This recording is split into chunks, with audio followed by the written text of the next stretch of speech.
Hi అండి, అందరికీ నమస్కారం. నేను మీ ఈశ్వర్ సాయి. అసలు ఏం జరుగుతుందండి? అసలు ఏమనుకుంటున్నారు మీ అందరూ?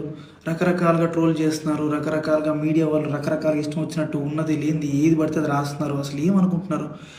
నేను ఆల్రెడీ క్లియర్గా చెప్పాను కదండి, మేము తప్పు చేసాము. ఆ తప్పు ఏంటి? మేము ఎమోషనల్గా కనెక్ట్ అయ్యాము అని చెప్పాను. ఎమోషనల్గా కనెక్ట్ అవ్వడం అంటే మీ దృష్టిలో ఏమనుకుంటున్నారండి? అసలు ఆ రోజు అక్కడ ఏం జరిగింది? మీకు తెలిసిన 10% మాత్రమే, 90% మీకు తెలియదు. ఆ రోజు ఏం జరిగిందో మీ అందరి ముందు నేను పెట్టబోతున్నాను. ఆ రోజు మార్నింగ్ నాకు షూట్ ఉంది. ఎర్లీ మార్నింగ్ 5:30 కల్లా మేము లొకేషన్కి స్టార్ట్ అయిపోతాం. నేను 4:15కి నా రూమ్లో లేచాను. ఆ టైంకి అసిస్టెంట్ అనే అతను నా వాష్రూమ్లో ఉండటం జరిగింది. నేనేం చేశాను? నేను మాధురి రూమ్కి వాష్రూమ్ యూజ్ చేసుకోవడానికి నేను వెళ్ళాను. ఆ టైంకి నాకు మాధురికి ఆ లీనియన్స్ ఉంది. మీకు ఆల్రెడీ చెప్పాను కదా, మేము ఎమోషనల్గా కనెక్ట్ అయ్యామని చెప్పి. నాకు మాధురికి ఆ లీనియన్స్ ఉంది కాబట్టి నేను ఆ రూమ్కి వెళ్ళి డోర్ నాక్ చేశాను. ఆమె రూమ్ డోర్ ఓపెన్ చేసింది.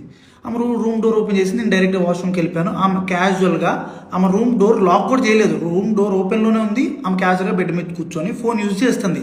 అదే టైంకి మా వైఫ్ వాళ్ళకి ఎవరో రాంగ్ గైడెన్స్ ఇచ్చారు, ఎవరో అనుమానాస్పదంగా ఏదో చెప్పారు. ఆ టైంకి సేమ్ రూమ్కి వచ్చింది. రూమ్ డోర్ ఓపెన్లోనే ఉంది. ఆ సిచ్యువేషన్లో మా వైఫ్ ఆవేశం వల్ల ఆమెకి ఇష్టం వచ్చింది చేసింది. అక్కడ ఆ సిచ్యువేషన్లో ఆమె ఇష్టం వచ్చింది చేస్తుందని చెప్పి నేను మాట్లాడే సిచ్యువేషన్లో కూడా లేను. ఆమె నేను ఏం మాట్లాడినా సరే ఆమె నాకు రివర్స్ అయిపోతుంది. అసలు స్కోప్ కూడా ఇవ్వట్లేదు, మాట్లాడే గ్యాప్ కూడా ఇవ్వట్లేదు. ఆమె ఆవేశంలో ఏదేదో చేస్తుంది. ఆమె అనుకున్న రకరకాల వీడియోలు తీస్తున్నారు, రకరకాల బూతులు. మా వైఫ్కి ప్రీవియస్గానే నా మీద చాలా అనుమానం ఉంది. అక్కడికి వచ్చే టైంకి ఆ సిచ్యువేషన్లో ఇదంతా చూసేటప్పటికి ఆమె అనుమానం నిజమైంది అని ఆమె అనుకుంది. ఈలోపు ఆ వెనకున్న వ్యక్తులు ఎవరైతే ఉన్నారో ఆ విషయాలని అతను ఎవరో నాకు కూడా తెలియదు. వెనకున్న వ్యక్తులు అసభ్యకరంగా మాట్లాడటం నేను అప్పటికే ఆమెకు చెప్తున్నాను, ఆపుతున్నాను. గొడవలు కాదు, కొట్టుకోకండి, కూర్చొని మాట్లాడుకుందాం అని క్లియర్గా నా భార్యకి నేను సంజాయిసి చెప్పడానికి ట్రై చేస్తున్నా కూడా ఆమె వినే పరిస్థితిలో లేదు. నేను ఒక్క మాట మాట్లాడుతుంటే ఆమె 4 దెబ్బలు కొట్టేటట్టుగా ఉంది. ఆ వైఫ్ ఏం జరిగింది నన్ను పట్టుకొని కొట్టి అడుగుతున్నా సరే నేను కామ్గా ఉండటానికి రీజన్ అక్కడ వాళ్ళందరూ వీడియోస్ తీస్తున్నారు.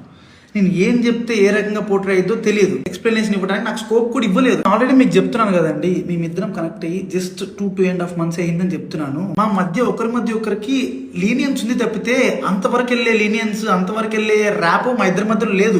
మేము ఇమోషనల్గా కనెక్ట్ అయ్యాం, ఇమోషనల్గా మాట్లాడుకుంటాం అంతే తప్పితే మేము అంత దూరం మేము ఎప్పుడు వెళ్ళాలని కూడా మేము ఎప్పుడు అనుకోలేదు. అలాంటి క్యారెక్టర్ ఆ అమ్మాయి అస్సలు కాదండి. అమ్మాయి చాలా రెస్పాన్సిబుల్ పర్సన్. అమ్మాయి ఫ్యామిలీని అంతా పోషించుకోవడానికి చాలా కష్టపడుతుంది. నేను ఎప్పటి నుంచో కొన్ని 4-5 years నుంచి అమ్మాయిని నేను చూస్తున్నాను. ఇదే విషయాన్ని నేను మీ అందరికి ఇంటర్వ్యూలో చెప్దాం అనుకున్నాను. కానీ మా లీగల్ అడ్వైస్ ప్రకారం నేను ఎంతవరకు చెప్పాలో అంతవరకే చెప్పాను.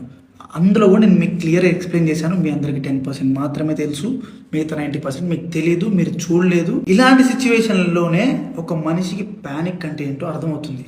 ఆ సిచ్యువేషన్లో ఏం మాట్లాడితే ఎవరు ఎట్లా రిసీవ్ చేసుకుంటారు అనేది తెలియదు. నేను చాలా క్లియర్గా చెప్తున్నానండి, మా ఇద్దరి మధ్యలో ఎమోషనల్ బాండింగ్ తప్ప అంతకు మించి ఏం లేదు, ఏం జరగలేదు. నేను ఒక ఇల్లీగల్ రిలేషన్షిప్ అని దేనికని చెప్తున్నాను అంటే, ఒక పెళ్ళైన అబ్బాయి ఒక అమ్మాయితో ఎమోషనల్ కనెక్ట్ అవ్వటం అనేది కూడా ఇల్లీగల్ రిలేషన్షిప్ అనే పేరు, అక్రమ సంబంధం అనే పేరుతో నాకున్న సిచ్యువేషన్లో నాకు ఆ పదాలు తప్పితే నాకు వేరే ఏం రాలేదు. నాకు ఉన్న డిప్రెషన్కి. అమ్మ మాధురి, నీకు నా తరపు నుంచి, నా భార్య తరపు నుంచి, నా భార్య వెనుకున్న వాళ్ళ తరపు నుంచి నీకు క్షమాపణ కోరుకుంటున్నాను. నీకు సారీ, ప్లీజ్ అర్థం చేసుకో, ప్లీజ్. వాళ్ళకి ఏం తెలియకుండా వాళ్ళ నోటికి వచ్చినట్టు మాట్లాడినందుకు, వాళ్ళు వీడియో అప్లోడ్ చేసినందుకు, నీ మీద చేసుకున్నందుకు నేనైతే సారీ చెప్తున్నాను.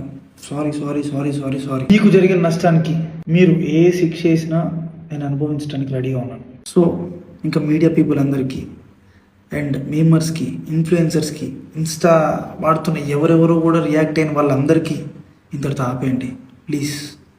మా లైఫ్ చాలా డిస్టర్బెన్స్ అయిపోయింది మీ వలన. ప్లీజ్ ఇంతటితో ఆపేయండి.